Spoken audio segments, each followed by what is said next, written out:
Hello, my name is James Bundy and I am the Director of Operations for Freedom Declared Foundation.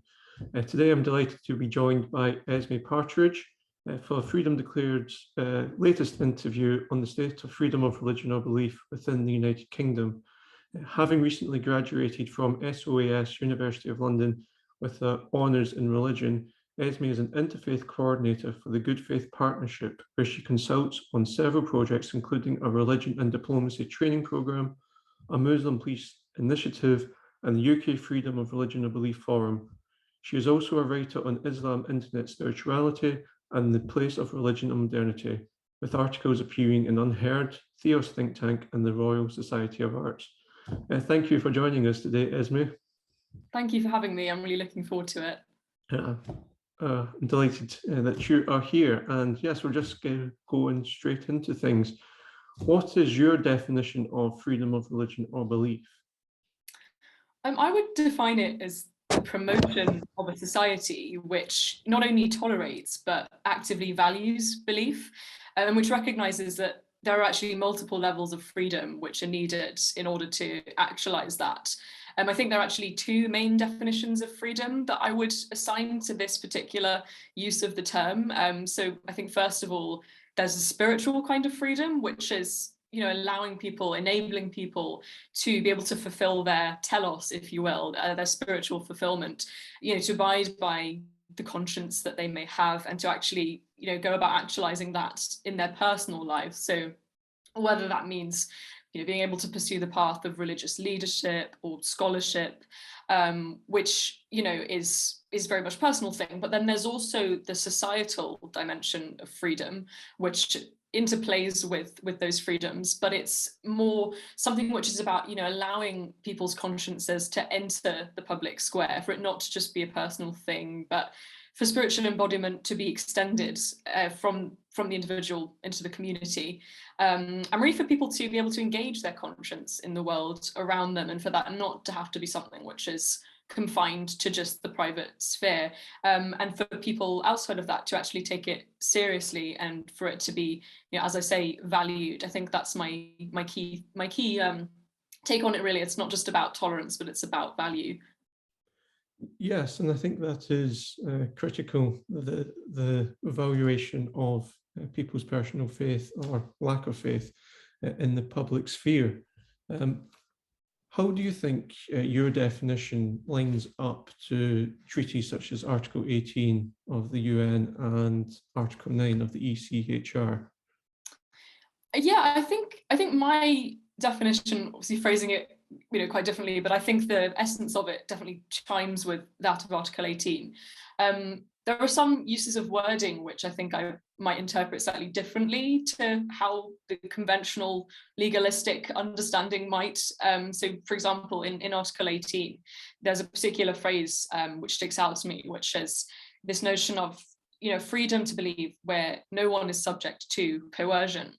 And I think my understanding of coercion is perhaps much broader than the conventional legal one, and that's something which I find quite interesting as someone who's very interested in secularism and the dynamics that has in the public sphere and what it means for religious people and what its implications are for belief more generally. And I think that this coercion, as I understand it, when it comes to worldviews and particularly religious worldviews, it can be very subtle, but I think it is really a problem, particularly when it comes to certain discourses. It can be a very powerful hegemony, as I say, in terms of exiling religious truth claims from the realm of legitimacy, what's considered acceptable. And as I say, that's quite a subtle thing, but it does have major implications for religious people's ability to express themselves in the public square. And I think, unfortunately, one has to bring in the present context where we're at politically, socially. We are seeing quite a narrowing of what's considered an acceptable belief in a society which axiomatically takes itself to be, modern, qua secular, and on the flip side has plenty of prejudices about what's considered regressive or backwards. And in that context, this paradigm of secular modernity has become quite hegemonic.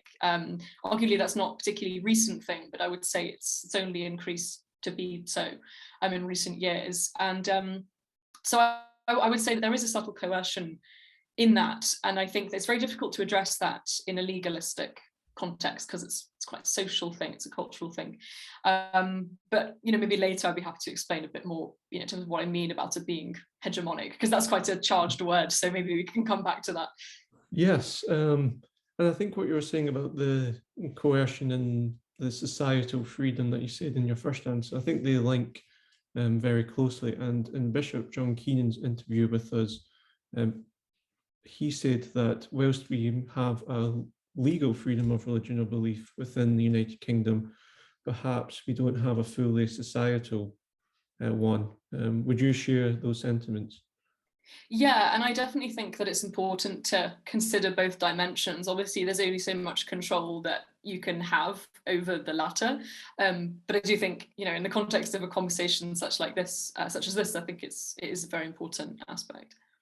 Great. And do you have any examples of societal subtle coercion that goes against people sharing their religious belief in the public sphere? Yeah, I mean, it's not a specific example, though. If one comes to me, I will mention it. But I think there's this phenomena that we see in this sort of, attempt at a liberal public square, where religion, because a lot of the axioms contained within it aren't really taken seriously in public debate, and sometimes even, outrightly kind of exiled from public debate, religion becomes something quite two-dimensional. I saw this particularly when I was at my university, which was, very, very political space. There was a lot of activism going on, and it did often feel at times that, religious identity was sort of taken as very much a kind of cultural signifier, something which is more about fundamentally identity than belief. Now, that's not to deny that identity is a huge, is a very powerful factor in being religious, and it's also quite a beautiful one in many ways. For many people, their relationship between their culture and their faith is very intertwined, and that's a positive thing as far as I'm concerned. But when you have this notion of a sort of liberal conception of a public square, which is inherently secular, what that does to religious communities and individuals is it sort of grants them the permission to express their religion in certain ways, but prohibits them from expressing it in other ways. I'm trying to think if there's any kind of concrete examples which aren't too contentious, But I think that that's something which I'm certainly not the first to identify this. People like, for example, Talal Assad talks a lot about the hegemony of the secular modern, and how that actually causes a lot of religious people to sort of bend to fit the mold of secularism.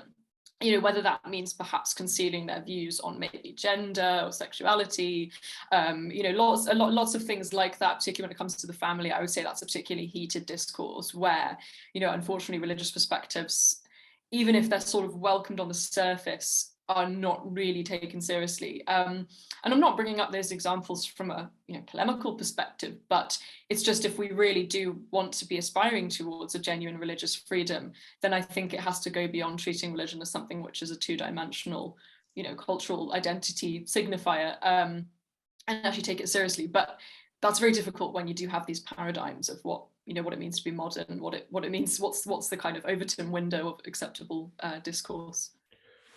Do you have any ideas about how we can get beyond seeing religion as this two-paradigm approach, and seeing that whilst it is identity, as you said, it does also have the essence of being a belief that people shape their lives around, and that you just cannot leave it behind when you enter the public sphere, because it does shape what people bring to the public sphere?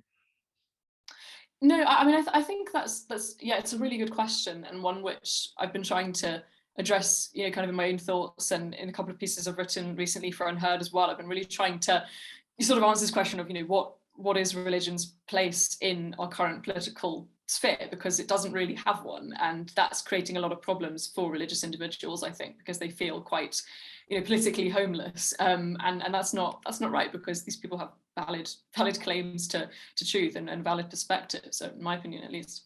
I think in a way, articulating it through the language of a lot of current progressive discourses is actually one way to go about it. And I think that Talal Asad is someone who does this quite well, because he talks about this hegemony of the secular as being, in many ways, a kind of Western enterprise. It's a product of Western modernity, this reduction of religion to something very two-dimensional, and this subtle coercion of religious identities into just one of many different characteristics in a sort of liberal multicultural context. And if you sort of go back to the history of that, if you look at the history of secularism and how this notion of the liberal public square, the neutral public square rather, came to be, you could actually say that is a very kind of Western phenomenon. I mean, it's a modern phenomenon. I think Western is too much of a generalization. But if you're somebody who's progressive and is interested in concepts such as decolonization and making the world a more inclusive place of different perspectives, I think that's where you have to really start questioning these axioms of secular modernity, because they're coming from a very Western perspective in many ways. And I have many qualms with that whole conversation around decolonization. I think there's a whole conversation to be had about that, and to what extent it's a reasonable or even achievable proposition. But when it comes to this conversation, I think there's a real blind spot, I think, in terms of a lot of progressives, because they're wanting to deconstruct these modern Western hegemonies, but arguably the most powerful of those hegemonies is it is the exiling of sincere beliefs and taking them seriously from the public domain. So yeah, to sort of give a more succinct summary of that, I think using the language of progressivism, trying to kind of tie in these contemporary discourses with the issue of religious freedom, because I think there's a risk, especially if you are coming at it from a slightly more polemical angle, or you have a truth claim of your own. I think particularly Christians, unfortunately, I think that there's a risk that you might just not be taken seriously because it will be considered an inherently conservative viewpoint. And it's not necessarily true. I think wanting to represent the worldviews of a plurality, of different types of people in the population, I don't think that's not inherently progressive, inherently conservative. I think it's just. And actually, I think, many conservatives would in turn appreciate that, actually, if we took, the traditions and truth claims of a lot of religious minorities in the UK seriously. I think that's, again, it's also a blind spot on the part of conservatives, because actually, a lot of their values resonate very strongly with religious minorities when it comes to a lot of these topical issues like faith and family and the environment as well. We can find a lot of common ground there. So I think there's only positives to be gained from taking religious perspective seriously and for moving beyond this secular hegemony that we have at the moment. Yes. What would your response be to somebody who says that history shows that when religion is at the forefront of politics, it leads to division, it's people trying to impose their beliefs, their conscience on others? The secular model, whilst not perfect, it has allowed people with different faiths to live in neighborhoods together without conflict. Therefore, religion has no place in the public sphere. How would you respond to that? Well, I think it's an important criticism of people who do see there being an importance of religion in the public square. But bear in mind, that's not tantamount to having religion sort of necessarily dictating every single aspect of life. I mean, especially in a multicultural context, I just don't think that is feasible. But to sort of answer it more directly, I think the problem with that claim is that there's an underlying assumption that secularism is neutral, because often when people are articulating sentiments such as the one that you just told me, there is this sort of assumption that a religious discourse is inherently one which is forcing people to believe certain ideas, having power over people where these people might not necessarily want to subscribe to it. But on the flip side of that, secularism isn't really neutral either. So this particular kind of secular liberalism which we have currently is very ideologically charged. It comes from a very particular point in history. I think you can really trace a very coherent genealogy of a lot of the attitudes which dominate socially today straight to the 18th century European Enlightenment. And the Enlightenment itself came out of some very culturally particular debates about, what was going on in the Catholic Church at the time, how were certain people in Europe drawing on their traditions to respond to this. I mean, it's also particularistic. And so to, in a classical Enlightenment way, go to assert that as being a universal truth that's neutral and is objective.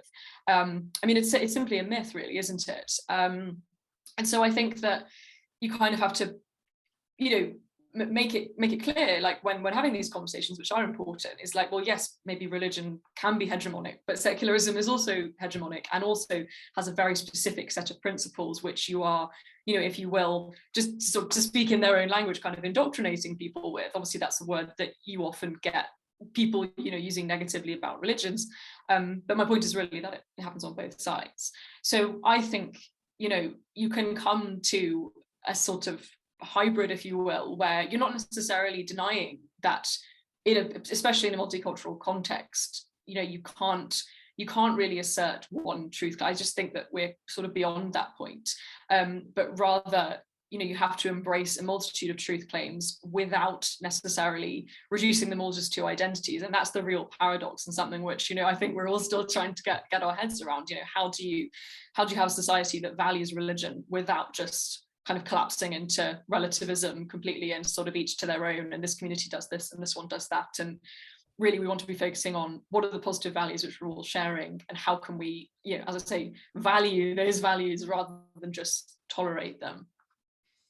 Yes, and on the point of more aggressive secularism, one of our board members, Stephen Kerr, MSP, when he was speaking in the Scottish Parliament, he cited the example of the EU sending out a memo saying, do not mention Christmas in the name of, well, it was supposed to be inclusive, to make sure that people didn't feel excluded because Christmas was being used. And Stephen Kerr's opinion was, this is aggressive secularism gone mad. You're actually excluding Christians by not mentioning Christmas. Do you have any examples of similar aggressive secularism that's taking place within the United Kingdom?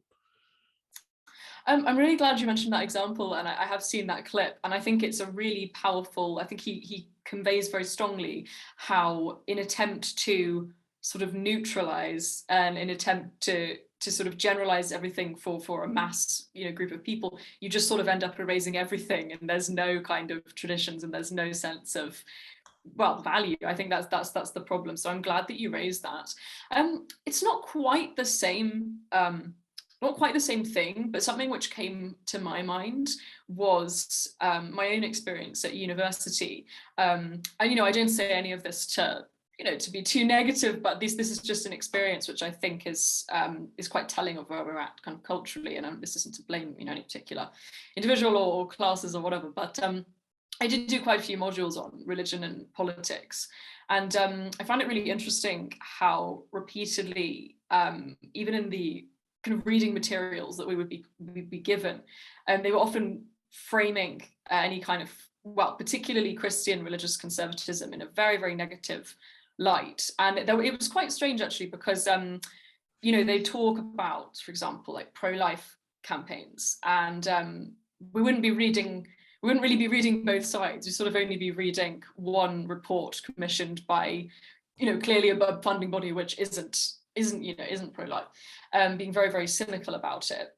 And then when it comes to conversations about other religions, there isn't any criticism of their conservative principles. There isn't any criticism of of the beliefs that they hold. And I think it's quite clear that in that situation, it's not really about the beliefs. It's more about, we see this particular group as being historically, hegemonic, which, as I say, I mean, I don't think that is really true anymore. I don't think, but perhaps that's too politically charged of a tangent to go down. But, the thing that I found basically was that, again, you had this reduction of religion to something which was, it's either about the oppressed or it's about the oppressor. It's about this group of people versus another. In terms of what they actually qualitatively believe, underlying all of their attitudes to it is a secular bias. It's not taking seriously concepts such as the sanctity of life. I'm not like not worth having that conversation. But I think at the end of the day, when it comes to that very sensitive issue, what's causing so much of the division is it's just the inability of people who are secular to understand sanctity of life and what that means. And this was just something which I encountered all the time. It was sort of like, religion isn't really about sanctity. It's about this group being powerful and this one being oppressed, or vice versa.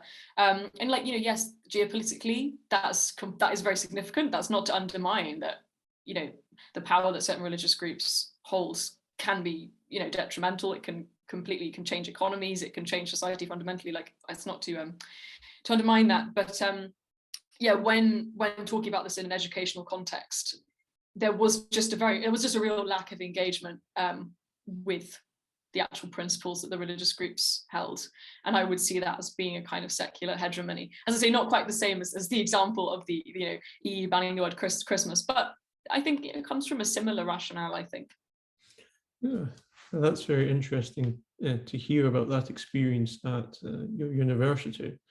One thing that I am interested in is about your experience with religion online. You say that you write about spirituality online. Do you think that, well, religion is respected online in ways that uphold freedom of religion or belief? So this is a really excellent question. I'm really glad that you asked, because so when I've been studying what you might call digital spirituality, which is a whole plethora of very ever-changing and fluid, you know, attempts to sort of rekindle certain spiritual practices, quite often neo-pagan or new age ones, on digital platforms. So TikTok is one that I studied for my dissertation, sort of looking at all these new forms of spirituality, which perhaps won't come as a surprise, tend to be very very individualistic. I mean, that's quite natural, really. I mean, it's on a smartphone, which is about, I mean, it's the whole existence of a smartphone is kind of a, you know, extension of oneself, so it's not particularly surprising. But yes, to answer your question, something I found really interesting about a lot of this content, be it, you know, the law of attraction, manifesting, casting spells, making kind of potions. I mean, all of this happens on TikTok in, like, you know, 30-second, 60-second videos. It's quite fascinating. And one thing I did find that was pretty consistent throughout all of that content really was a lot of it was in part motivated by, or, you know, originated in the individual's contempt, plus is a strong word, but, you know, rejection of organized religion. And there's a very strong polemical thrust actually in a lot of these pagan videos where they're kind of pitting paganism, which they see to be rational and independent and, you know, a matter of actualizing what they want as an individual, sort of pitting that against religion, which they consider to be about, you know, submission and irrationality and sort of being told what to do, but not really knowing why they're doing it. And there was a lot of content where you have pagans who are, you know, they're sort of they're doing a TikTok video and they're being themselves, and they're doing this sort of dialogue thing where they pretend to be a Christian and then they're a pagan, and they stage this dialogue, which is so fascinating. I mean, sociologically, like looking at their perceptions of Christians and their perceptions of themselves as you know, reformed pagans in 2022.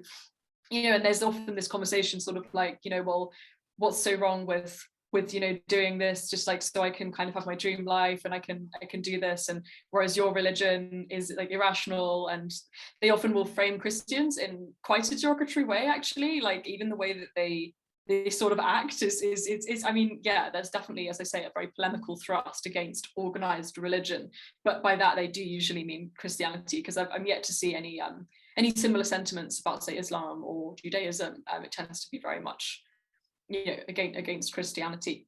And yeah, I mean, I guess like two sort of major thoughts on that really. One, what really strikes me is that these attitudes held among these, I mean, they're usually like my age, like, you know, 20, 21, you know, that kind of age, so very, very young.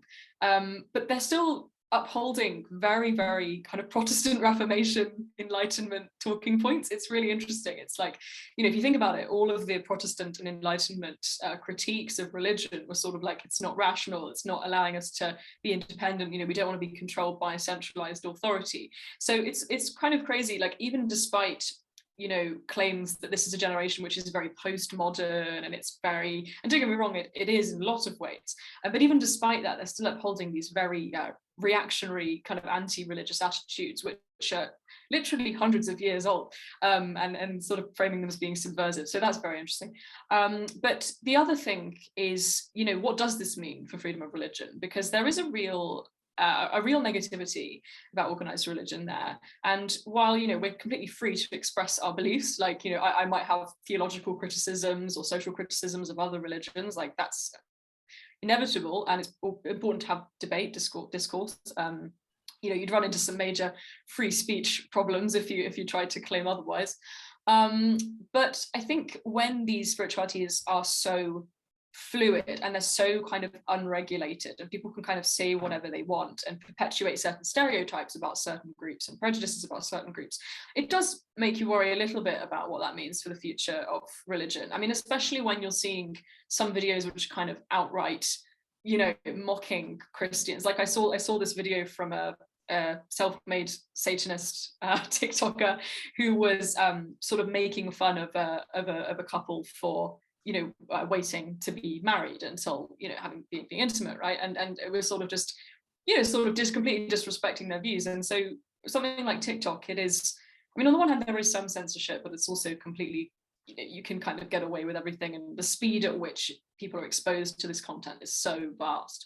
So I do kind of worry, what attitudes is this pushing about kind of organized religion? And I guess it just leads on to the bigger problem as well, is like, when people are kind of inventing their own spiritualities every 5 minutes, what does that mean for technical definitions in the realm of form? I mean, can you classify something as being an actual belief if it's something which somebody has just made up on the spot? I'm not saying that negatively. I think they'd see that as being a positive thing, like it's a sort of DIY approach to spirituality. And I guess going back to the question of modernity, post-modernity, that is a very postmodern condition, really, isn't it, where there is no reference to a sort of external framework. It's not even like the New Age movement. I mean, the New Age movement was actually quite easy to classify as a belief, because you had a set of popular texts which were like bestsellers at the time, whether it's the I Ching or whatever, and then you have gurus, you have groups that meet. It was actually the New Age, although yes, it was very postmodern, it was actually much more institutional, so it's easier to class as being a particular belief. Whereas what we're seeing now, it's just complete dissolution of any structure, and so it becomes very, very hard to classify. Is it a belief? And then I think also for people who are doing work in the realm of thought and who have a quite an official position, I think they have to be very careful, because it's like, can you make a value judgment about what's a belief? Should we? I mean, it's sort of a question of like, is it possible? But there's also a question of, is it something which we should aim for? And I think when you've got this standard of a sort of neutral public sphere where everybody's free to believe what they want to believe, that becomes very difficult to set any boundaries on that. So yeah, that is a concern I have, I suppose. Oh, the dissertation that you wrote sounds fascinating. Yeah, if you thank you. It's online actually. Yeah, I think you just read it for free. So if you're interested, it sounds fascinating. The one thing that was coming to my head when you were talking about it, and people like sharing their views about organized religion, and that it's so easy to give their opinion. Many people like criticize Monty Python's Life of Brian as like mocking Christianity. So what's the difference between that and somebody going on TikTok and doing like a satire approach to Christianity?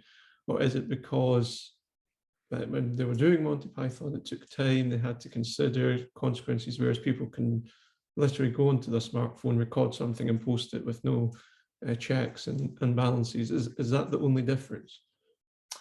Yeah, I would say so. And I mean, I think it's very hard to problematize these things too much, because again, you run into huge kind of free speech debates, and I mean that's just with we're talking about Christianity here, but that's not even to mention the serious sensitivities in other religions, and I think it's a real shame, not to digress too much, but I think that at the moment, the political right are so, monomaniacal about free speech, that I think they risk undermining the things which, as a tradition, they should be considering to be, sacred and protected, and we shouldn't just have people kind of saying whatever and being disrespectful.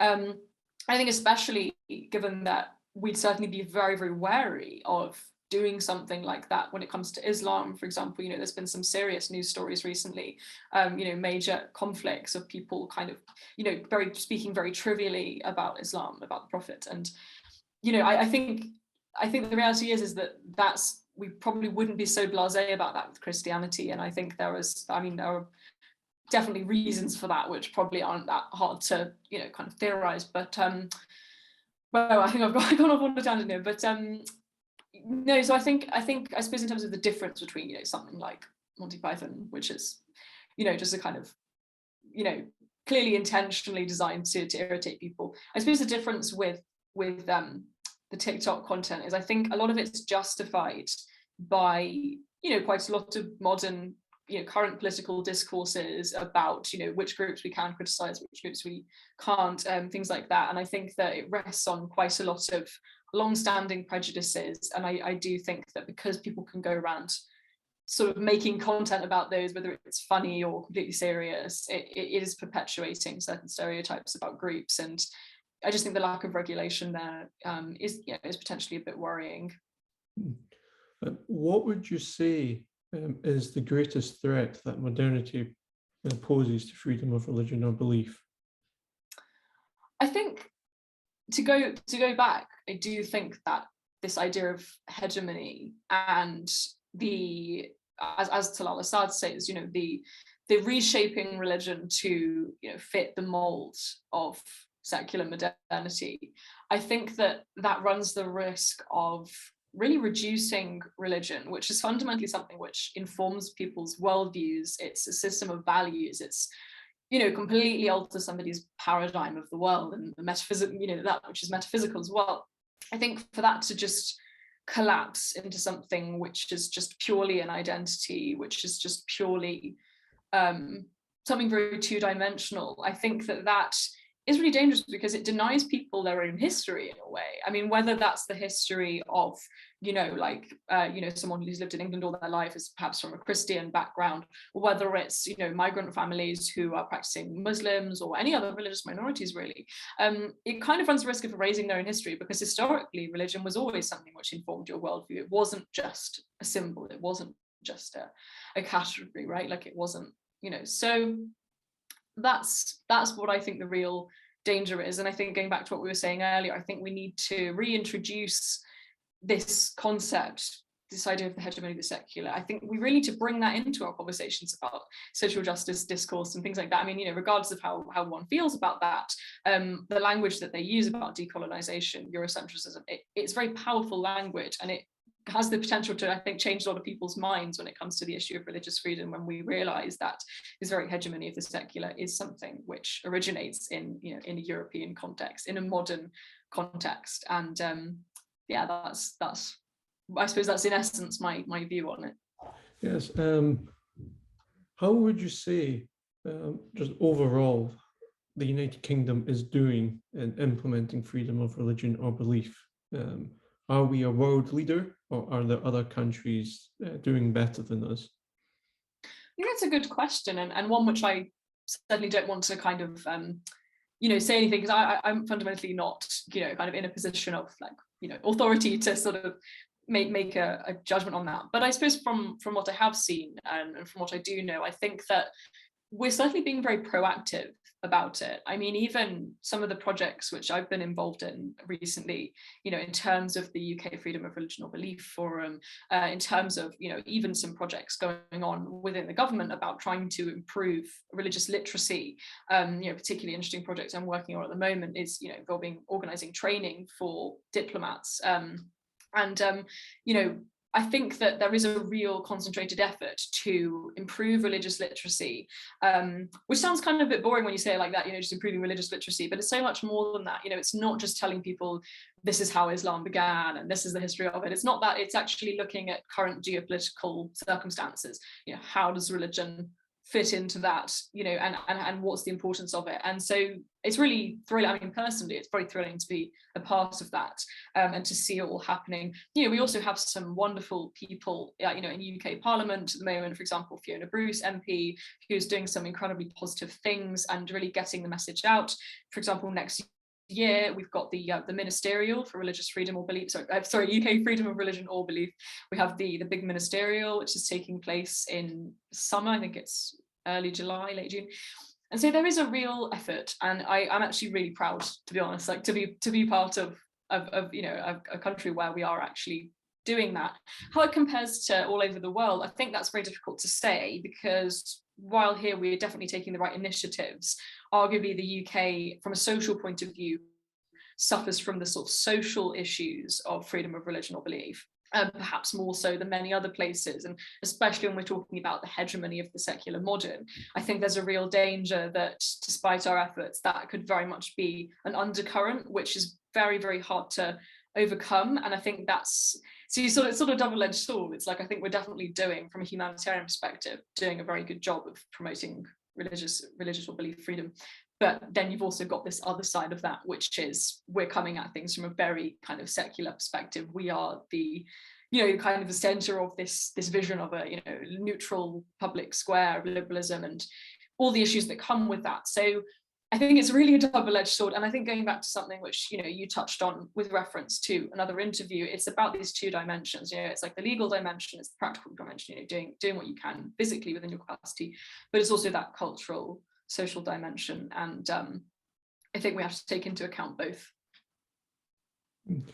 And for the final question of this interview, with the cultural issue, you said that the UK might suffer more than other countries. What do you think are the greatest threats towards making that cultural freedom of religion or belief worse? And how do we respond to those threats? I think education is always very key in this. I think, as I shared with you before, I did feel that my experiences of education did perpetuate a lot of very kind of robust, you know, stereotypes really about religion and about its place in public sphere. And I think that really thinking about what we can actually do to sort of challenge these underlying assumptions that we have about what's modern, what's kind of logical, what's rational. I think a potential barrier to that is, you know, we do have quite a lot of, you know, there are a lot of people, you know, politically who would really strongly disagree with anything like that, because they would say, well, actually, you know, the British tradition is, you know, like liberalism, freedom of speech, and, you know, the Enlightenment. I think this is something which I've written about as well, like something I find really interesting, is particularly among a lot of conservatives, there's this kind of creation myth that, you know, British, the you know, the true sort of heir to British life is the Enlightenment, and it's all about kind of rationality. And, you know, arguably that, well, the kind of extreme takeaways from the Enlightenment, secularism, you know, this kind of very austere type of mechanical rationality, that's actually much more suited to somewhere like France, for example. Like, I mean, a lot of these ideas, you know, emerged within France. They took on a political significance within the French context. Whereas the British context, you know, if we look within the conservative tradition, like just for example, because a lot of these voices are coming from conservatives who are very sort of pro-secularism, you know, actually religious conservatism was always very pro-religion, very pro-religious liberty, especially if you look at the tradition of Edmund Burke. And I will actually say there's someone who's been writing about this recently called Imran Mullah, who I'd really recommend. He wrote a piece for Conservative Home just the other day, actually, where he talks about this, you know, this kind of misconception that a lot of people on the British right are really trying to emulate French secularism, especially with people like Zemmour, who's got a bit of a hype among some UK right-wingers, when really this betrays our tradition, which was always very pro-religion. So I think, you know, sort of trying to get through to a lot of, you know, kind of conservatives and saying, actually, you know, this sort of upholding of secularism, this particular vision of modernity you have, it's actually really debatable to what extent, you know, Britain can really, you know, really align with that. I mean, yeah, sure, like there are good things about the Enlightenment, and that's a whole conversation to be had. And I'm not sort of saying like, you know, let's ignore that whole period of time and let's just go back to the dark ages, as they call them. Like, it's not that, but it's more, I think we need to sort of mitigate how much we align with the tradition of modernity. That sounds like a contradiction in terms of tradition of modernity, you know what I mean? And actually sort of challenge that and realize that actually religious freedom is a really integral part of being British, and especially if you're a conservative, I mean, like, and I'm sure progressives would feel exactly the same. And I think overcoming that barrier of this kind of secular creation myth we have is one way of doing that, and making sure that is reflected in education and in how we bring people up, and how people come to associate with British identity. And let's reclaim religious freedom as something quite integral to this country. Yeah, that's my 2 cents on that. Yes, no, I totally agree with that, and that's one of the points of Freedom Declared Foundation on our website, is a report showing the history of freedom of religion or belief from Magna Carta to the present day. And yeah, it is a rich history, interlinked with battles between monarchy and parliament. And yes, it's developed over time. It didn't start in the 18th century. With the Enlightenment, it's way deeper than that, and I think getting that history out there is of vital importance. Well, thank you very much, Esmé, for joining us today. Thank you so much for having me. It's been a really fascinating conversation. I've got lots to think about now, actually. I've got definitely going to continue these thoughts. Yes, no, it was great hearing your thoughts. And yes, it'd be great to continue working in the future to flesh out the thoughts that have come into my head during this conversation as well. For our viewers, please do comment on the video with your thoughts on the conversation. And if you want to stay up to date with these interviews, please do subscribe to our YouTube channel, as well as following our Twitter and Facebook pages. But for now, thanks for watching, and thank you again, Esmé. Thank you.